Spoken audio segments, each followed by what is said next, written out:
Sanibonani khala maphupho mawukuthi umusha la ekhaya besicela nje ukuthi subscribe ukuze-ke njalo masifaka la ku-YouTube channel yethu ungaphuthelwa noma ngabe nini. Uma ukuthi-ke le video uyibuka ku-TikTok besicela ukuthi uphuthume bakithi useshe lapha ku-TikTok ufike usifollowe.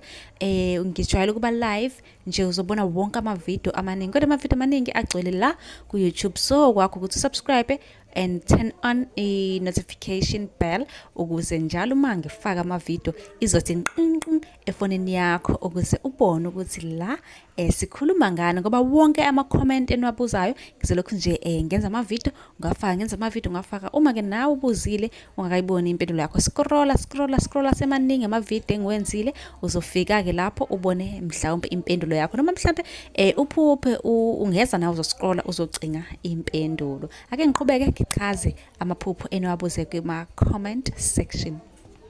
Osibhalelile uthi-ke mina nginokuphupha amawa nezintaba. Ngabe-ke lokho kusho ukuthini? Njengoba bengishilo ukuthi amaphupho siwachaza-ke ngey'ndlela ezahlukahlukene, kuya ngokuthi wena umbuzo wakho uwucacisa kanjani. Ukuphupha amawa ney'ntaba, lokho kusuke kubika ukuthi-ke ungenwe yidlozi lasekuhlane noma-ke lasemgedeni, ngoba abanye bokhokho bethu bathwasela emgedeni. So kunedlozi-ke lasekuhlane likungenile wena, okanye-ke elasemgedeni.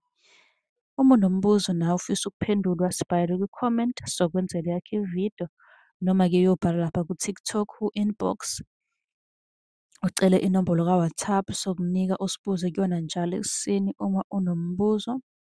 Ningakhohlwa phela ukusubscribe ku-TikTok naku-YouTube ukuze noma ngabe nini-ke masifaka ividiyo i-notification isheshe ingene kuwena.